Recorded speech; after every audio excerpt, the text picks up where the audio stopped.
A carta de Esmirna é a menor carta das que foram enviadas às 7 igrejas da Ásia Menor. A carta, irmãos, é pequena, mas o conteúdo daquela carta é de grande validade, conteúdo poderoso e edificante. A igreja de Esmirna passava por uma grande tribulação. Seus membros estavam sendo assassinados por não negarem a Jesus, não negarem a fé. E nesta carta, o Senhor Jesus anima a sua igreja a permanecer fiel a Ele até a morte, que Ele a daria a coroa da vida. E eu separei 10 lições sobre esta igreja do Apocalipse. Leia a passagem que está escrita em Apocalipse capítulo 2, versículo do número 8 ao versículo de número 11 e confira aqui a aplicação pessoal para a sua vida. Se você deseja fazer parte do nosso grupo de WhatsApp, eu vou deixar o link aqui embaixo na descrição deste vídeo. Então, sem perda de tempo, nós vamos mergulhar sim nessa palavra. Primeira lição: quanto mais aperta, mais perfume exala. O nome, irmãos, Esmirna significa mirra e quer dizer perfume ou cheiro suave. Isso porque a mirra, irmãos, é uma planta aromática que, ao ser espremida, ela exala um maravilhoso perfume. E assim como a mirra era espremida e exalava um perfume com cheiro suave, a igreja de Esmirna também estava sendo espremida pelo Império Romano e atacada pelos falsos judeus que pertenciam, na verdade, à congregação ou à sinagoga do maligno contra a igreja. Mas, irmãos, mesmo assim, eles estavam produzindo perfume suave, perfume de adoração, perfume de fidelidade ao Senhor Jesus. E aí vem a pergunta: como reagimos quando somos espremidos pelos problemas? Como nós reagimos quando estamos sofrendo todo tipo de oposição? Como reagimos? A minha oração é para que você produza o aroma da fidelidade, o aroma da adoração no meio desse deserto. É possível reagirmos assim como Esmirna reagiu. Cristo já nos deu o poder do Espírito Santo para isso e muito mais. Temos, irmãos, tudo o que precisamos para nutrir uma fé firme e mais forte a cada dia. Por isso que o apóstolo Paulo vai nos dizer assim lá em Romanos capítulo 8, 36, 38 e 39. Por amor de ti, Senhor, somos entregues à morte todos os dias. Somos reputados como ovelhas para o matadouro, porque estou certo que nem a morte, nem a vida, nem os anjos, nem os principados, nem potestade, nem o presente século e nem o porvir, nem a altura, nem a profundidade ou outra criatura poderá nos separar do amor de Deus revelado em Cristo Jesus, o meu, o teu, o nosso Senhor. Então, que nada te separe do amor de Deus. Segunda lição: como reagiríamos a uma perseguição dolorosa, intensa e ferrenha? Esmirna, irmãos, estava debaixo de grande provação. A igreja de Esmirna era perseguida pelo império, irmãos, e até por aqueles que se diziam judeus, mas na verdade não passavam de uma sinagoga do maligno contra a igreja. Até hoje, a igreja é perseguida. A igreja, irmãos, sempre paga um preço. É claro que em alguns lugares o preço é um preço mais alto do que em outros lugares. Conforme o tempo, irmãos, do fim vai se aproximando, as perseguições também vão se multiplicando de tal maneira que precisamos estar preparados, 1 Pedro 4, 12 e 13 diz assim: Amados, não estranheis o fogo que surge no meio de vocês, destinado a colocar vocês na prova, como se coisa extraordinária, inédita estivesse acontecendo. Pelo contrário, alegrem-se na medida em que são coparticipantes dos sofrimentos de Jesus Cristo, para que também, na revelação de sua glória, vocês se alegrem, exultando ao Senhor. Irmãos, que estejamos prontos para o que der e vier, por amor de nosso Senhor e Salvador Jesus Cristo. É verdade que não sofremos perseguição no mesmo grau que a igreja de Esmirna e outros irmãos em outros países sofrem, mas de uma forma ou de outra somos tentados e perseguidos. Por sermos igreja, o inimigo não vai nos poupar de perseguições. Terceira lição: uma coroa incorruptível para quem chegar no final. Os cristãos, irmãos de Esmirna, estavam sendo massacrados pela perseguição do mal. Para eles, irmãos, verdadeiramente o amanhã não os pertenciam.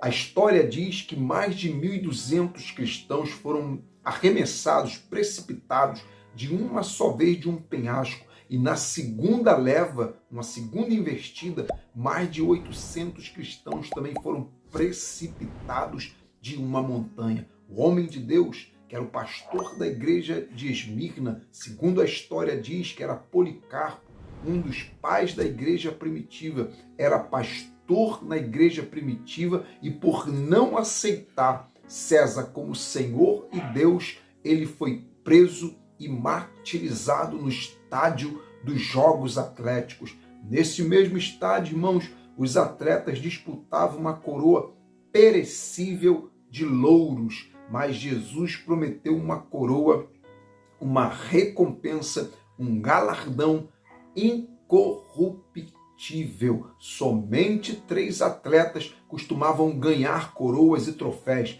mas em Cristo a coroa, a recompensa será para todos que vencerem, para todos que chegarem no final. A nossa vitória, sabe onde ela começa? No final. Quarta lição: o relatório do céu é diferente do relatório da terra. No versículo de número 9, Jesus diz para a igreja de Esmirna assim: conheço as tuas obras e tribulações, mas tu és rico. E no versículo de número 11, diz que quem tem ouvidos ouça o que o Espírito diz às igrejas. O que vencer não receberá o dano da segunda morte. Irmãos, tem certeza que uma indireta, amém? Pessoalmente ou nas redes sociais, vão falar mais alto do que aquilo que Deus tem ao seu respeito? O que vale, irmãos, é o relatório do céu e não o relatório da terra, e não o que os opositores estão dizendo, e não o que o médico diz, e não o que o maligno, muito menos o que o maligno diz. No parecer da terra, Esmirna era pobre, mas no parecer de Jesus, Esmirna era rica. No parecer da terra, ela era morta, mas no parecer da terra, do céu, a igreja de Esmirna era viva para a glória de Deus. Quinta lição: custa caro ser cristão. Esmirna estava sendo massacrada pelos homens. Este era o preço que Esmirna deveria pagar, irmãos, para continuar produzindo um aroma suave para Deus. Este era o preço que Esmirna tinha que pagar. O nosso, irmãos, é diferente, mas não deixa de exigir de nós uma fidelidade, um preço para seguirmos o Senhor Jesus. E você sabe qual é o preço, você sabe o que você precisa deixar para continuar na presença de Jesus. Em 2 Timóteo 3,12, diz que todos que piamente querem viver em Cristo Jesus padecerão perseguições. Então, não seja enganado por um outro evangelho, diferente daquele que Jesus nos ensinou. Custa caro, sim, ser cristão. E você sabe do que eu estou falando. Sexta lição: a perseguição purifica a nossa fé. Irmãos, não há uma repreensão sequer para a igreja de Esmirna. Nenhum puxão de orelha da parte do Senhor Jesus para a igreja de Esmirna. A perseguição purificou tanto aquela igreja que ela foi sendo aperfeiçoada cada vez mais. O que veio para destruir aquela igreja acabou deixando ela mais parecida com Cristo. O fogo da provação, irmãos, tem o poder de nos afiar cada vez mais. Romanos 5,3 diz: e não somente isto, mas também nos gloriamos nas tribulações, sabendo que a tribulação produz a perseverança. A perseverança produz a experiência, e a experiência produz esperança. Sétima lição: a tribulação é passageira, mas a recompensa é para sempre, eterna. No versículo de número 10, Jesus diz assim: nada temas das coisas que há de padecer, eis que o diabo lançará alguns de vocês na prisão, para que sejais tentados, e vocês vão ter uma tribulação de 10 dias, mas sejam fiéis até na morte, se preciso fosse. Era isso que Jesus queria dizer. Jesus revela, irmãos, para a igreja de Esmirna, que a situação que estava ruim poderia até piorar. Isso porque a igreja passaria por uma tribulação terrível de 10 dias. 10 dias aponta para algo passageiro, mas a coroa da vida aponta para uma alegria, uma recompensa eterna, para sempre. A tribulação que era liderada pelo maligno será de curta duração, mas a recompensa que é liderada por Jesus para a igreja é de duração eterna. A coroa da vida era um prêmio máximo dado ao vitorioso, que simboliza a vida eterna. Então, decida suportar a tribulação passageira para viver uma glória eterna ao lado de Jesus. Oitava lição: Jesus se identifica com as nossas dores. Olha que coisa interessante, tremenda. Irmãos, os judeus não eram obrigados a negar a fé, só os cristãos que eram perseguidos. Quem era judeu não era perseguido. A lei era para ferir a igreja, perseguir a igreja. Por isso que Jesus, que também foi perseguido até a morte sem motivos, diz assim lá no versículo 8: isto diz o primeiro e o último, que foi morto e reviveu. E no versículo 9 ele diz: conheço as tuas obras e tribulações e pobreza, mas tu és rico. Então, seja qual for a experiência amarga que você esteja vivenciando, Jesus se identifica com a sua dor. Não temas, porque o Senhor Jesus é contigo. Por isso que Jesus escreve essa carta para a igreja, porque ele se identifica com ela. Nona lição: ao que vencer, e não aqueles que vencerem. Amém? Está no singular e não no plural. No versículo de número 11 diz assim, ó: o que vencer não receberá o dano da segunda morte. Jesus diz ao que vencer e não aos que vencerem. Sabe por quê? A palavra vencer está no singular. Por que ela está no singular? Porque ela justamente aponta para a salvação que é individual, é ao que vencer. Apesar do coletivo que é a igreja, nós somos responsáveis em manter nossa comunhão com Deus no individual. Amém? No seu quarto fechado. Por mais que o pastor faça a sua parte, não tem como o pastor, o líder, cuidar de todos os detalhes, amém? Da comunhão dos membros com Deus.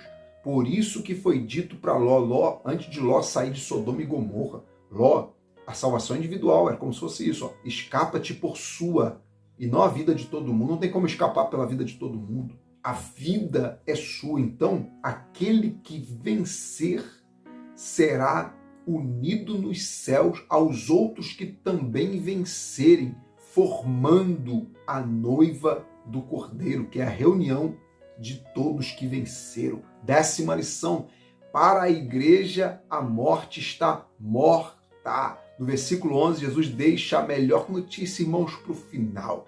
Ele diz que quem tem ouvidos, ouça o que o Espírito diz às igrejas. O que vencer não receberá o dano da segunda morte. A morte, irmãos, está morta para a igreja.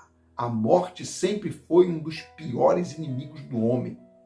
Mas Jesus veio para nos livrar da segunda morte. Em Cristo, irmãos, no céu, cantaremos 1 Coríntios capítulo 15, 5:5 ao 5:7. Onde está a morte, a tua vitória? Onde está a morte, o teu aguilhão? O aguilhão da morte é o pecado e a força do pecado é a lei. Mas graças a Deus que nos dá a vitória por intermédio do nosso Senhor Jesus Cristo. Em Cristo você é rico.